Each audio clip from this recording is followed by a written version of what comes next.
Perfecto, pues nada, me vuelvo a decirlo. Muchas gracias por la presentación y por darme la oportunidad de contaros alguna cosilla, quizás no tanto de lo que hago, pero sí de las cosas en las que me gusta pensar y que están relacionadas de alguna manera con cositas que hacemos. A los de la RAE, que ya sabéis que son buenos amigos míos, que me cogen el teléfono en el momento que yo les llame, no hay ningún problema. Perdón por el fallo que hay en esta diapositiva. Me arrepentiré siempre, la verdad. Lo primero, como es habitual en estas charlas, primero ponemos el mapita, ¿no? Para situarnos y que veáis dónde trabajamos cada uno.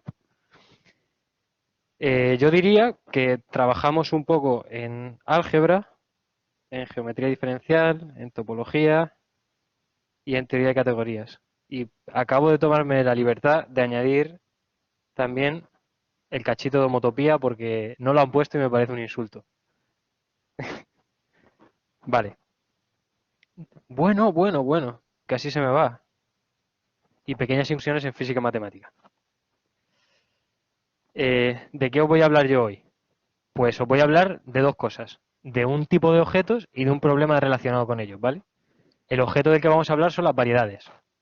Como todos recordáis, son aquellos espacios que alrededor de cada puntito, estoy hablando con signos para los del chat, lo siento, voy a empezar a utilizar la tablet, que para eso la he traído, son aquellos para los que cada punto tiene un entorno abierto a su alrededor que es indistinguible de Rn, es el espacio euclídeo, ¿vale? Yo las voy a considerar con estructuras diferenciables, se pueden considerar con distintos tipos de estructuras.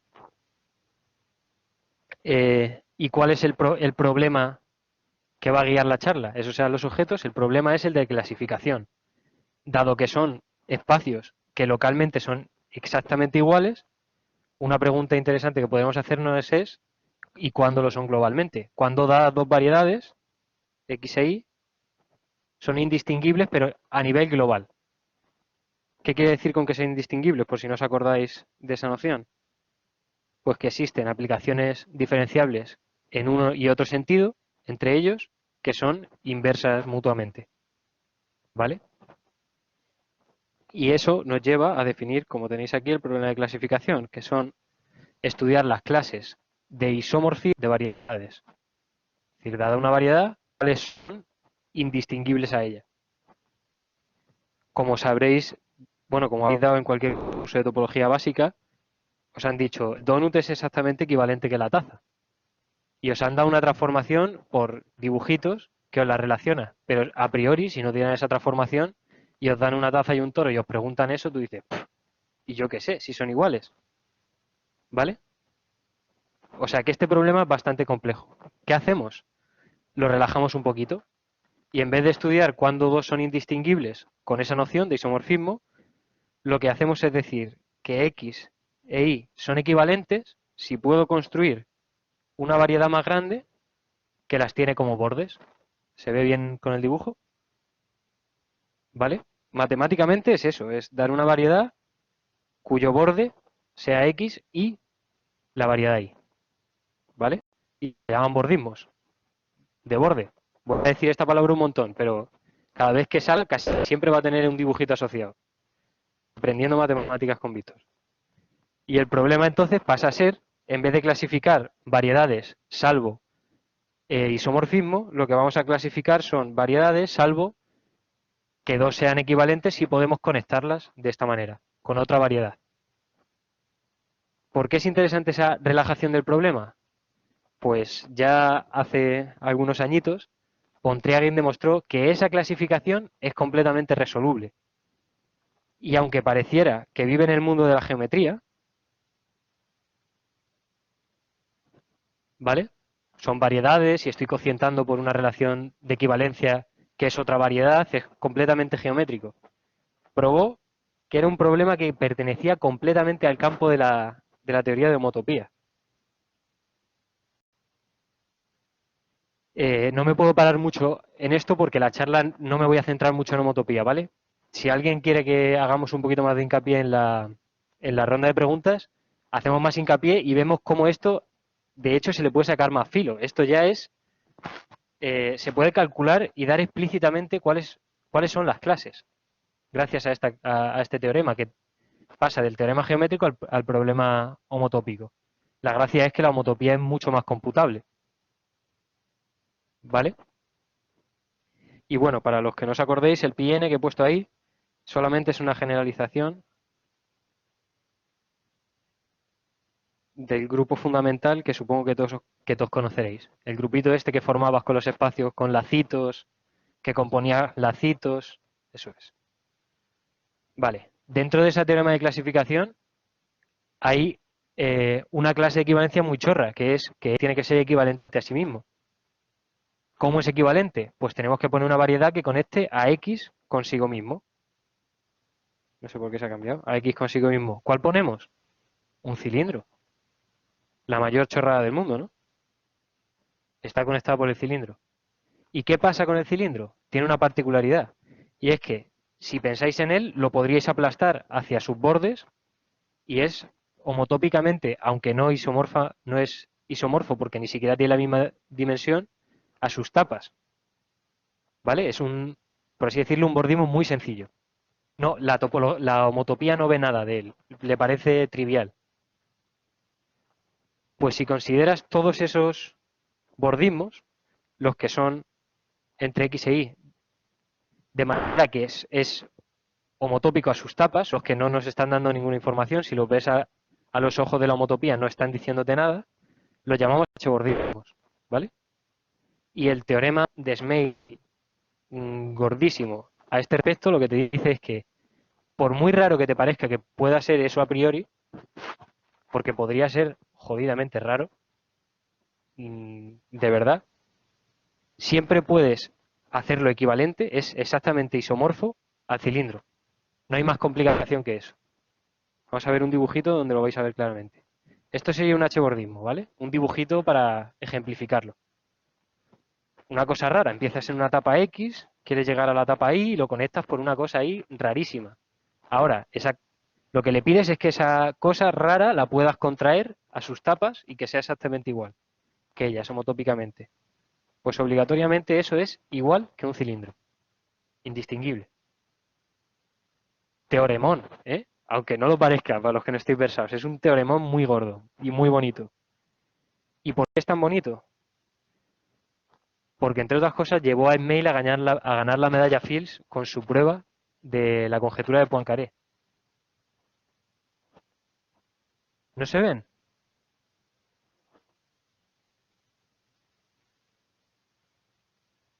Ah, vale, vale, vale. Ese va a ser el fallo. Pero he dibujado poco hasta ahora. Esto se ve, ¿no? Yo eso sí lo veo. Joder. Vale, pues es que ahí sí se está viendo. No sé, Fernando. Sí, sí, se está viendo, Fernando. Sí. Sí, sí se ve, entonces eso sí, entra y sale igual. ¿El resto veis el dibujo? Si yo hago esta raya, ¿lo veis? Sí, y vemos las transparencias y todo. Vale. Sí, que es que... eh, el teorema del H-bordismo, lo que os he dicho antes, de que solo hay una manera de conectar dos variedades de manera homotópicamente trivial, es el cilindro, la única que hay.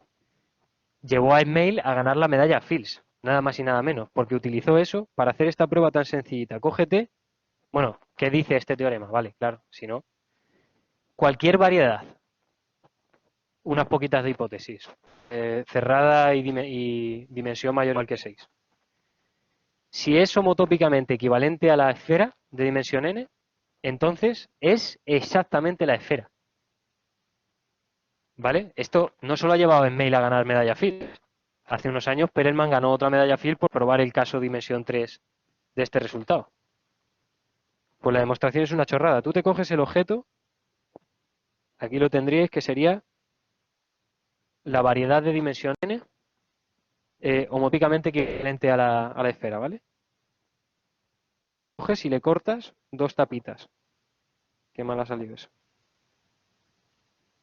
Se las cortas y las despegas. ¿De acuerdo?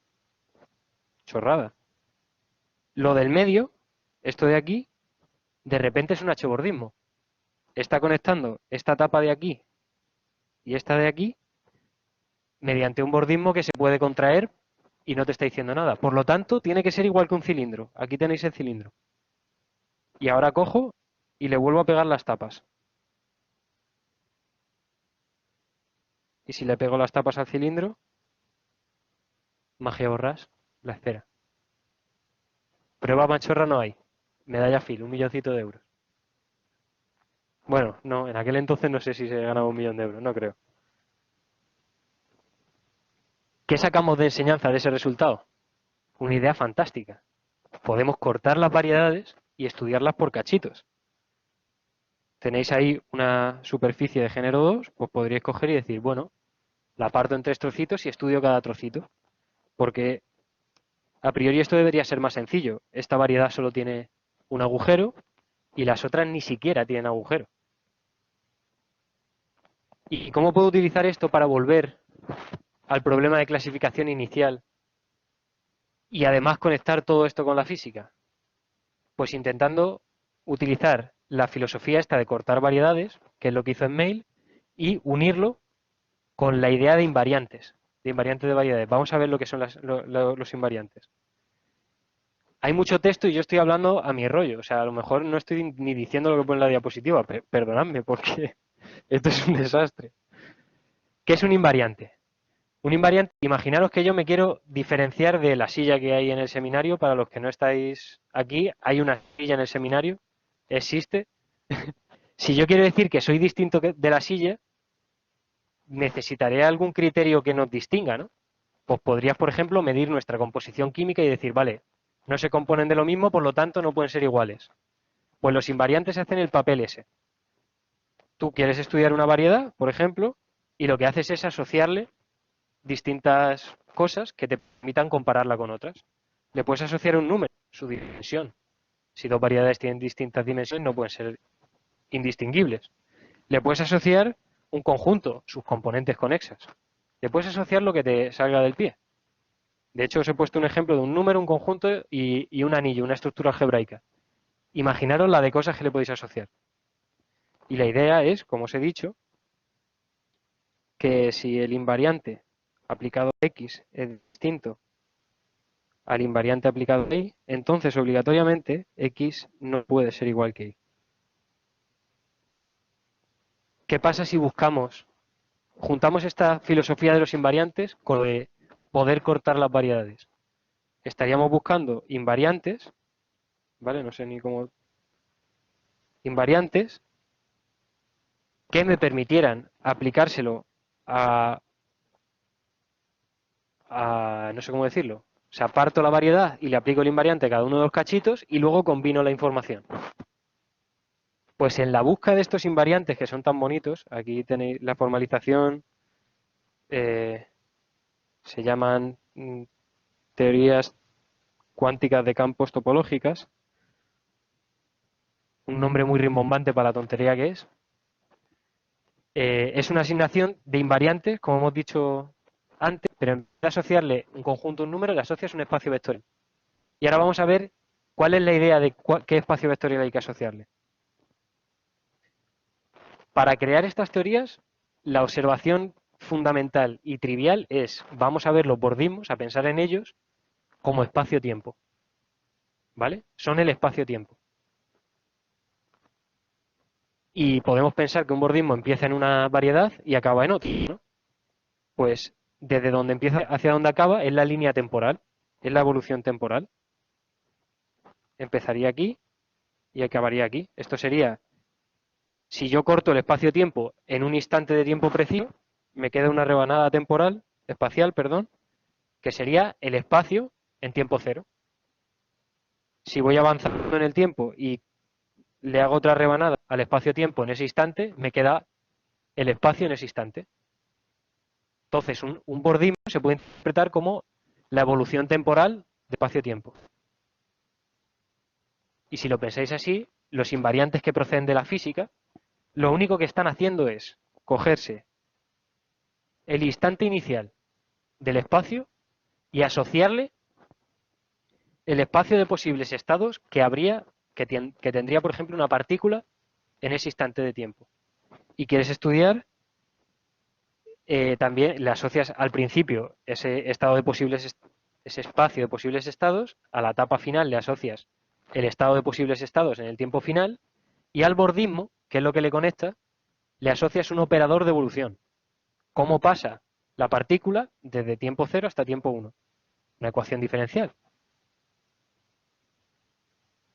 Y esto conecta con la filosofía de cortar variedades. ¿Por qué es una buena manera de buscar los invariantes? Porque el argumento más sencillo que habréis escuchado en vuestra vida os dice que de verdad es lo que tiene que ser. Si yo empiezo en un estado 0 y quiero llegar a un estado 1, me da lo mismo ir directamente con un operador de evolución, si tiene sentido, o sea, si es un buen operador de evolución, que pasar por un estado intermedio, evolucionar hasta el estado intermedio y luego ir al estado final. Y de ahí salen las teorías topológicas de campos cuánticas. Eso era todo. No sé cómo he ido de tiempo. ¿He ido follado?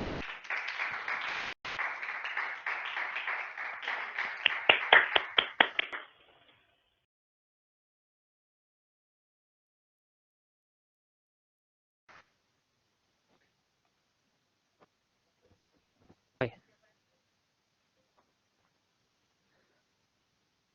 ¿te tengo que parar esto?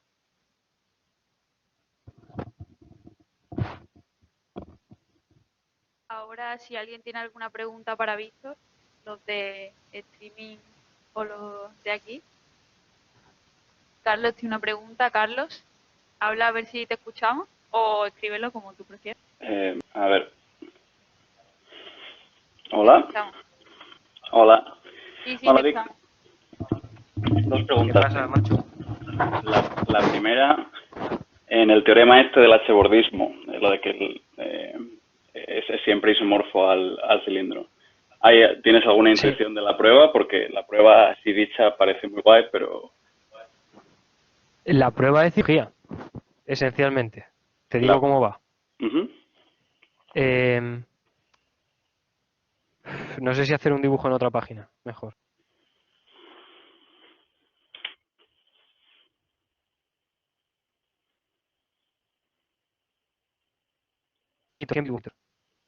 Es una acción constructiva. Construcción constructiva, ole yo. A ver qué es pensando esto.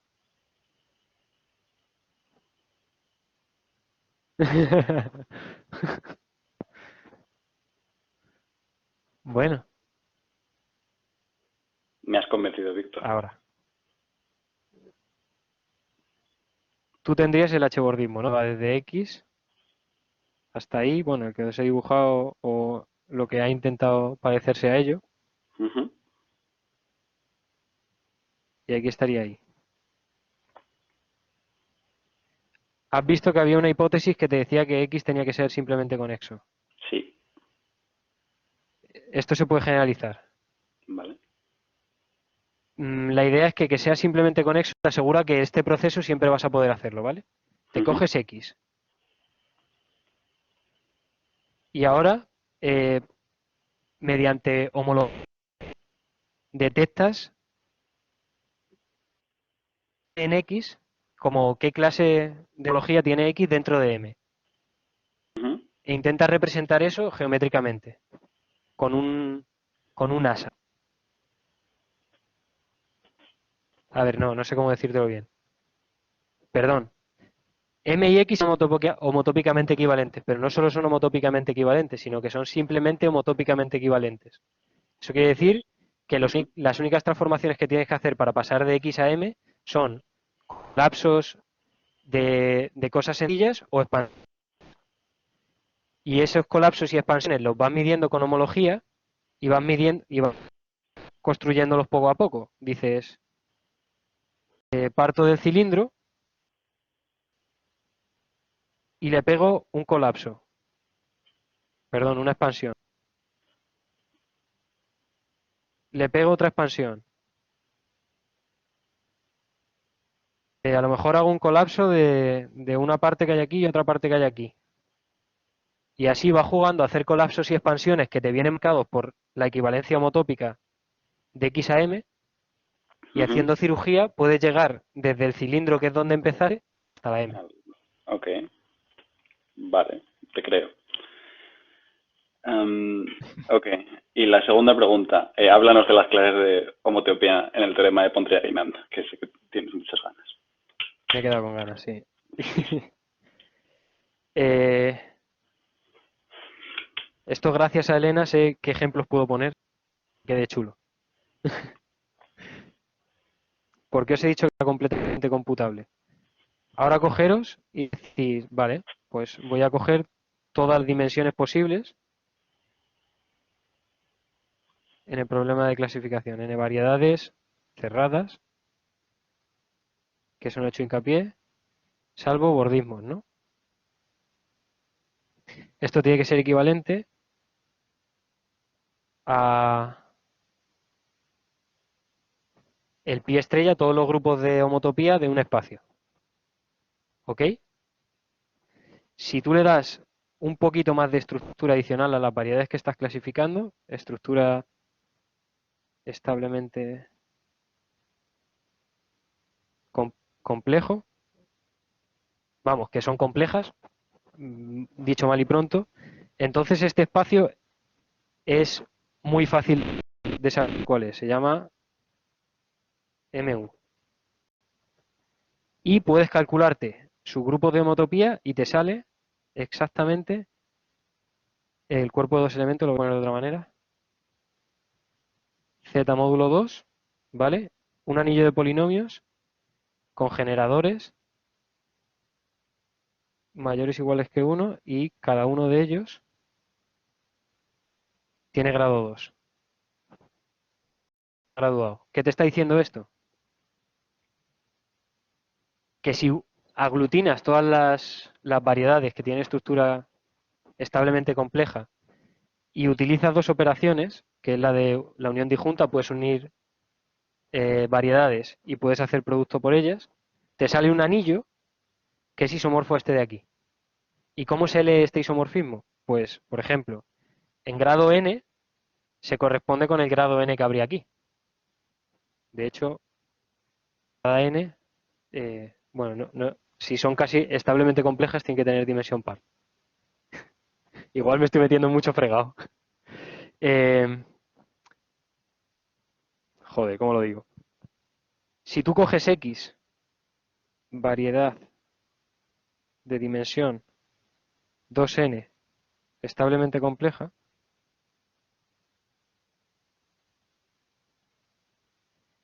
esta equivalencia te está diciendo que X es obligatoriamente,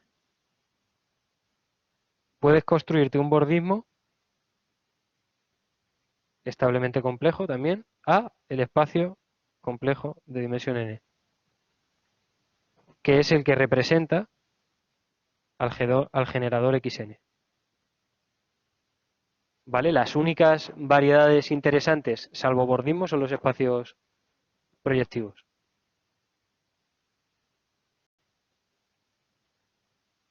Carl, Sí, te, te has te quedado escucho, frío, ¿eh? te escucho, te escucho.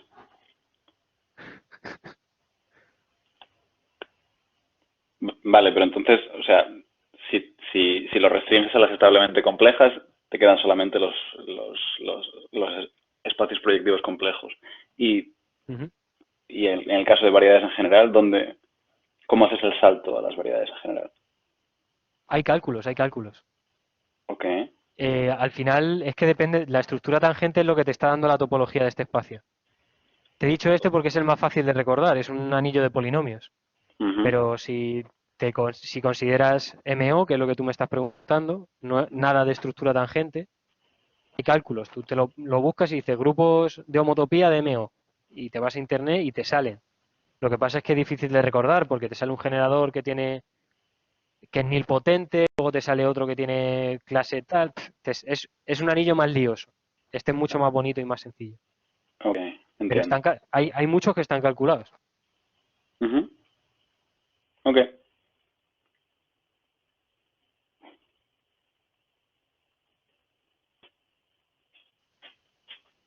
Vale, pues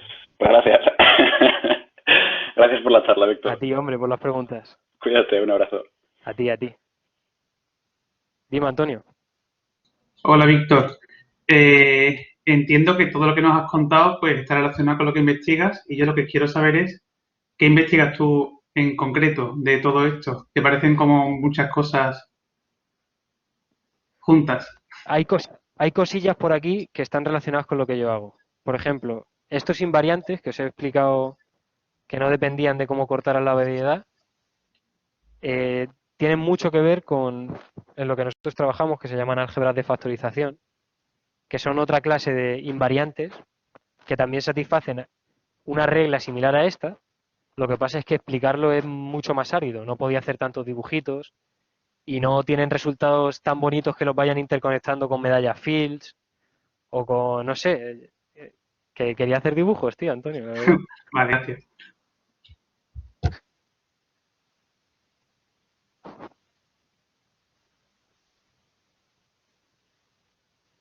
¿Alguna cosa más? ¿Los de aquí?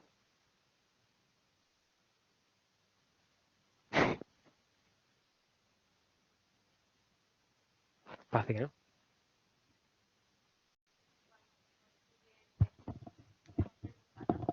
Ni en el chat ni por aquí.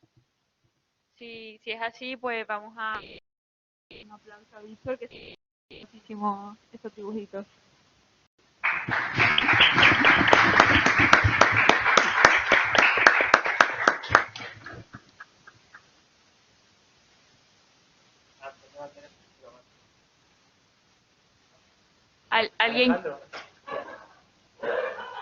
¿Alguien más tiene alguna duda? ¿Alguna pregunta para Víctor?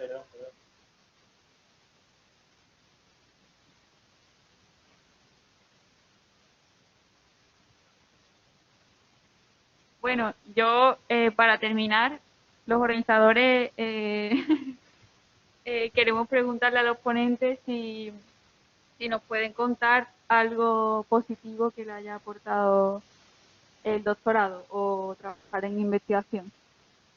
Víctor. ¿Puedo responder negativamente? Porque nadie lo ha hecho hasta ahora. Bueno, ¿No se puede? luego lo recortamos de YouTube y ya Vale, está. vale. No, No. di lo que te salga. Un granito de No, sal. Una cosa buena y una cosa mala. No. Cosas buenas. Te permite trabajar en algo que te gusta, que te apasiona. Y a la vez eso es la gran...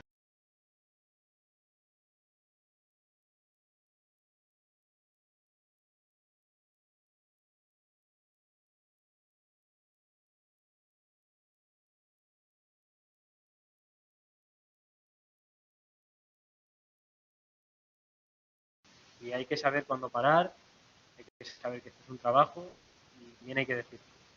No quería ser yo el que lo dijera, pero soy yo el que lo dice. También está bien tener la perspectiva completa, no solo todo lo bueno. Así que, bueno, muchas gracias, Víctor. Gracias a todos por asistir y nos vemos en el siguiente seminario, dentro de 2 semanas. Adiós, chicos.